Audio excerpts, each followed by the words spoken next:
ShartimusPrime, reading comics, toys are hella sick, hella whacking it, taking bad hits, taking back hits,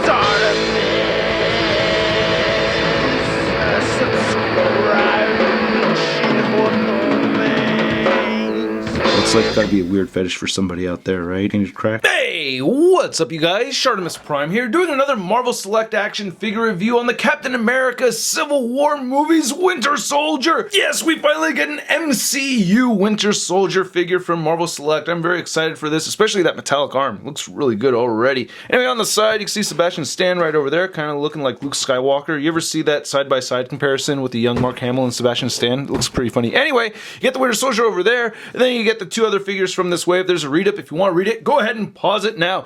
Alright, let's get to it and crack this thing open. And here's the Winter Soldier out of the packaging, and I really like this figure a lot. I like it more than the Captain America and the Mark 46 Iron Man that just came out from Marvel Select as well. I reviewed both of those. If you haven't seen those videos, please check those out.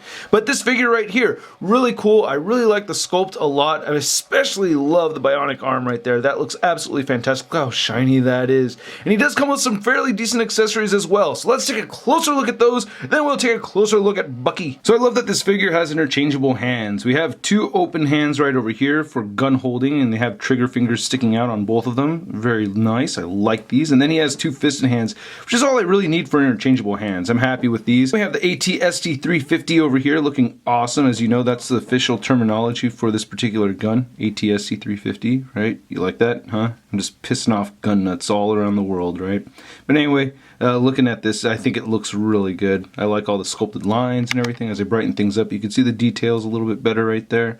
So I think it looks pretty sweet. As you saw earlier, I had him holding this with his right hand because for the most part, Winter Soldier is right-handed. But he's holding this particular gun in the movie because I rewatched it since I shot that other segment. He is holding this particular gun in his left hand, which makes sense because he had the banana clip sticking out right over here. And then here's the Winter Soldier base attached to the Iron Man and Captain America bases over here. So the Winter Soldier one's right in the middle. And I have all three of them connected, but I don't know. I don't really like how this connects over here. We get a little bit of a gappage right there, and I'm not a huge fan of that. I do like the detail with the little silver right here on this. And then it does come with these clips, which I don't totally understand how to use. There aren't any directions or anything like that. Like, these don't really match coming this way, and I feel like I'm probably putting this together wrong, but to me it just made sense that you have this bent edge on this side, another bent edge on that side. So I guess I could play with it some more, but really for the most part I think it looks coolest like this. And then here's looking at the head sculpt, which looks really good. I like it a lot. It very much reminds me of Sebastian Stan.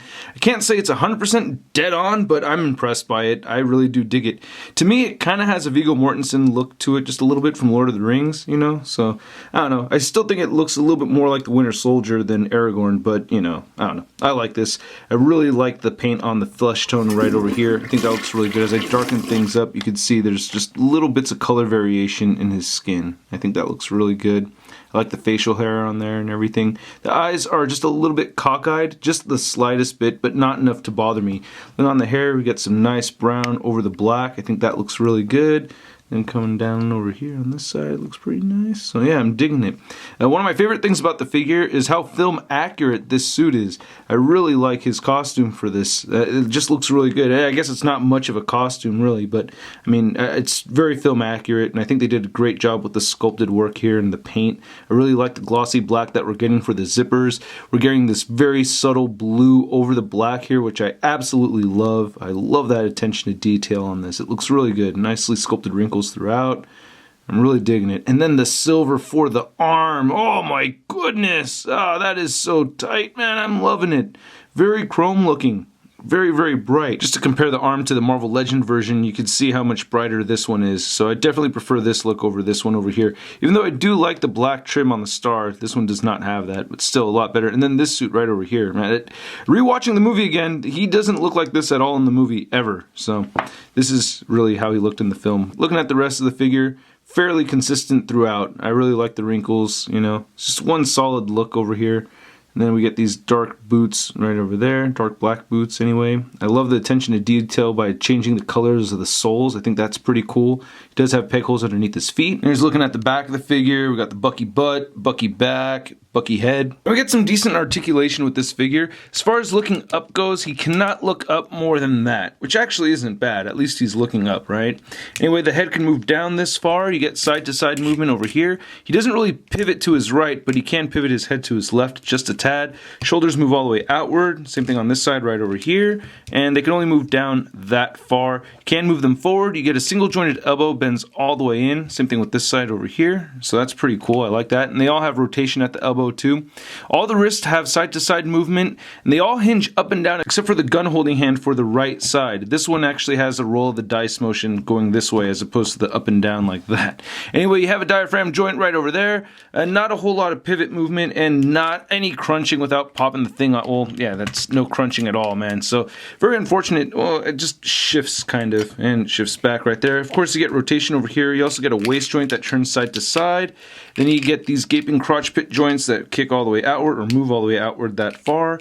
He can kick forward all the way up and moves back some. He has a mid-thigh cut, double jointed knees, no rotation at the boot, but the ankles move down, up, and he does have some great ankle pivot. Then here's the figure with his widest stance possible with both feet flat on the floor. Now measuring this Marvel Select figure, you can see he's standing just under 7.5 inches tall. Then comparing Bucky to the recently released Civil War Captain America and Civil War Mark 46 Iron Man, you can see that Bucky and Cap are the same height, which is good. I think that's accurate, but unfortunately Iron Man is still shorter. This figure should have been taller. And in case you're wondering, he does hold Cap's shield very easy. I love that. That's really cool. Then here's our Marvel Select movie Winter Soldier compared to the Marvel Select comic version of Winter Soldier, and they stand at the same height. I do think this is the cooler figure out of the two just because there's so much more stuff going on and he comes with a lot more weapons, but I think they're both very good. Then we have the Select Civil War Winter Soldier compared to the Marvel Legends Civil War Winter Soldier, and I definitely like this figure much more. I do like the head sculpts on both of these though. I will still stand by this head sculpt over here, but I don't think one's particularly better than the other. I really do like them both. And then here's Winter Soldier next to the Marvel Legends Big Time Letdown Spider-Man. And then here's Winter Soldier appropriately holding the AT-ST 350 in his left hand. Any gun enthusiast, please don't take offense. I actually have a lot of respect for gun owners, and this figure is very cool, and I do recommend it, especially if you're a big fan of the Winter Soldier.